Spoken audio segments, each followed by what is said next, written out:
Hello दोस्तों, आज हम आपको फिल्म 65 के बारे में बताने जा रहे हैं जो कि 2023 की अमेरिकन साइंस फिक्शन फिल्म है। इस कहानी की सबसे रोचक बात यह है कि इसमें आज से 65 मिलियन ईयर्स पहले भी ब्रह्मांड में और दूसरे ग्रहों में उन्नत जीवन की पॉसिबिलिटीज को दिखाया गया है कि अर्थ के अलावा भी दूसरे ग्रह होंगे जिसमें जीवन रहा होगा और लोग एडवांस रहे होंगे। इसमें 65 मिलियन ईयर्स का रिप्रेजेंटेशन है।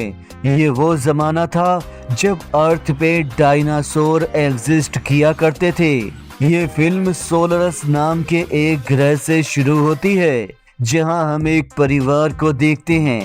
मेन कैरेक्टर मिल्स है जिसकी बेटी नेविन बहुत ही बीमार है। अपनी बेटी के इलाज के पैसे अरेंज करने के उद्देश्य से वो उस ग्रह के एस्ट्रोनॉट्स के साथ 2 साल के स्पेस मिशन में पायलट बनकर जाने वाला है। वो अपनी बीवी आलिया से इस बारे में बात कर रहा होता है। फिर वो अपनी बेटी से भी इस बारे में कहता है, जिस पर उसकी बेटी उसका इंतजार करने की बात कहती है। फिर हम देखते हैं कि मिल्स अपने स्पेस मिशन के लिए निकल पड़ा है। मिल्स को स्पेस में अब 2 साल पूरे हो चुके हैं। अब वो सब लोग वापस सोलरिस की तरफ आ रहे हैं, पर उनका स्पेसशिप जोइक अचानक एस्टेरॉइड्स के ग्रुप से टकरा जाता है। स्पेसशिप ऑटो पायलट मोड में था जिसे मिल्स अपने कंट्रोल में ले लेता है, पर स्पेसशिप बर्बाद हो चुकी थी जिसकी वजह से उसे एक अनडिसाइडेड डेस्टिनेशन पर अपने शिप को लैंड करना पड़ता है। मिल्स देखता है कि उसे छोड़कर शिप के सभी पैसेंजर्स मर चुके हैं। उसे अपने ग्रह पर वापस जाने का अब कोई रास्ता समझ में ही नहीं आ रहा, क्योंकि उसे लगता है कि स्पेसशिप के सभी एस्केप पॉड्स जिनसे वो अपने प्लेनेट पर लौट सकता है वो सभी डिस्ट्रॉय हो चुके हैं। वो नाउम्मीदी से बैठा अपनी बेटी और बीवी के साथ बिताए हुए वक्त को याद करता हुआ उनके ही फोटोज देख रहा था और अपने आप को खत्म करने ही जा रहा था कि तभी अचानक उसे एक सिग्नल मिलता है जिसे फॉलो करता हुआ वो जंगल में पहुंचता है और देखता है कि एक लड़की अभी भी जिंदा है। वो उसे टूटे फूटे स्पेसशिप में ले आकर उसका इलाज करता है।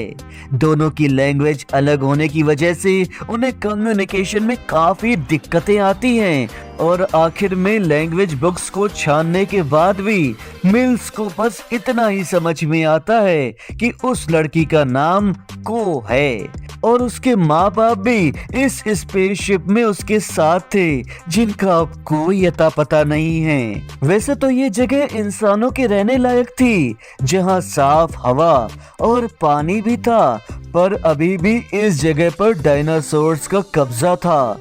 इतने विशालकाय जानवर जो किसी को भी मार कर खा जाएं। ऐसे में मिल्स बाहर निकलकर एस्केप पॉड्स को ट्रैक करना चाहता था। उसे लोकेशन मिल भी गई थी, पर डायनासोर्स और बाकी खतरों से मिलना बचा था। को नाम की इस लड़की को मिल्स बताता है कि वो पहाड़ पर जा रहा है जहां एस्केप पॉड है।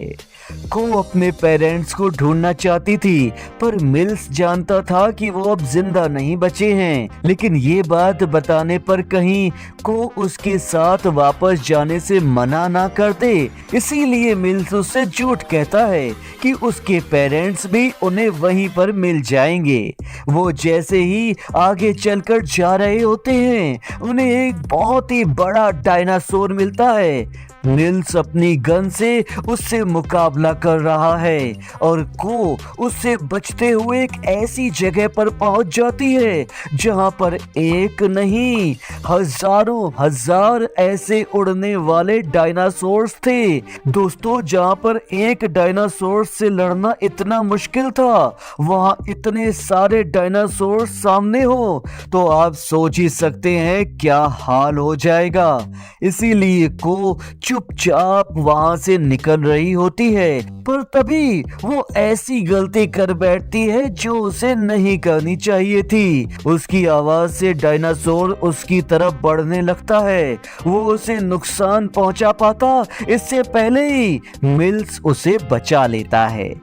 वो गुफा के बाहर बैठे हैं, तभी अचानक एक थेरोपोड उन पे अटैक करता है, जिसे वो मारकर गुफा में छिप जाते हैं। लेकिन अब यहाँ भी सुकून से बैठे उन्हें एक पल भी नहीं हुआ था कि एक रॉक स्लाइड उन्हें अलग कर देती है। इधर गुफा में रहने वाला ओविराप्टर मिल्स पर अटैक कर देता है, तो उधर एक रैप्टर जैसा ही जानवर को पर भी अटैक कर देता है। इधर मिल्स तो आसानी से उस ओविराप्टर को मार देता है, पर उधर को उस रैप्टर को लकड़ी में फंसाकर बॉम्ब्स लगाकर मारने में लगी होती है। मिल्स के दिए बॉम्ब्स आखिर उसके काम आ ही जाते हैं और वो बच जाती है, पर उसे ढूंढते ढूंढते मिल्स जाकर दलदल में गिर जाता है। वो को के लिए परेशान भी था, पर उसे खुद मदद की जरूरत थी, क्योंकि वो अंदर ही अंदर धीरे धीरे दलदल में धंसता ही जा रहा था। इसीलिए वो बेतहाशा चिल्लाने लगता है। उसकी आवाज को तक पहुंचती है और वो लकड़ियों के सहारे जैसे तैसे उसकी मदद करने में लग जाती है। वो दोनों खुशी से गले लगते हैं, क्योंकि को मिल्स को बचा लेती है। पर अब अगले 12 घंटों में जो खतरा उनकी तरफ बढ़ रहा था, उससे उन्हें कौन बचाएगा। दोस्तों, हम बात कर रहे हैं 65 मिलियन ईयर्स पहले अर्थ में हुए उन एस्टेरॉइड्स फॉल की, जिसके हिसाब से अर्थ से पूरे स्पीशीज गायब हो गए थे। तो जैसे तैसे करके जोइक तक पहुंचते हैं। को अपने पेरेंट्स को अब भी ढूंढना चाहती थी, लेकिन तभी को पता चलता है कि मिल्स ने उससे उसके पेरेंट्स के बारे में झूठ कहा है। तो वो मिल्स से बहुत ही नाराज हो जाती है, लेकिन तभी मिल्स को से कहता है कि मिल्स के दूर रहने के दौरान उसकी बेटी नेविन बीमारी से मर गई। वो एक बार अपनी बेटी को खो चुका था, ऐसे में वो को नहीं खोना चाहता था, इसीलिए उसने उससे झूठ कहा। मिल्स उससे कहता है कि वो को हमेशा प्रोटेक्ट करेगा, लेकिन अब एस्टेरॉइड्स फॉल होने लगे थे, जिसकी वजह से बचकर निकलने में बहुत कम वक्त बचा था। इसीलिए दोनों एस्केप पॉड पर सवार हो जाते हैं, लेकिन एस्टेरॉइड्स के मलबे के कारण वो पहाड़ से नीचे गिर जाते हैं। अब क्या इतना कम नहीं था कि वहां पर 2 बड़े टायरानोसॉरस रेक्स आ जाते हैं। उससे किसी तरह वो बचते हैं, तो वहां पर वो थेरोपोड भी आ जाता है, जिसे उन्होंने पहले घायल किया था। उसकी कांस्टेंट अटैक से बचकर निकलने के लिए वो अर्थ पर हो रहे वोल्केनो ब्लास्ट और गीजर ब्लास्ट का यूज करने का तरीका अपनाते हैं। वो किसी तरह उसे ब्लास्ट के ऊपर खड़ा करने में कामयाब हो जाते हैं, जिससे थेरोपोड मर जाता है। अब दोनों जल्दी से एस्केप पॉड पर लौटते हैं और उससे भी जल्दी से बचने के लिए वहां से भाग निकलते हैं। और उनके निकलने के साथ ही अर्थ पर एस्टेरॉइड्स के टकराने से एक और जोरदार धमाका होता है, जो कि अर्थ पर 70% जीवन और जीवों को नष्ट कर देता है। और बर्बादी के नज़ारों से आबादी तक के सफर के साथ ही ये फिल्म यहीं पर खत्म हो जाती है। आपको ये कहानी कैसी लगी दोस्तों, हमें कमेंट्स में ज़रूर बताइएगा। और ऐसे ही इंटरेस्टिंग वीडियोस के लिए चैनल को सब्सक्राइब और वीडियो को लाइक ज़रूर कीजिएगा। धन्यवाद।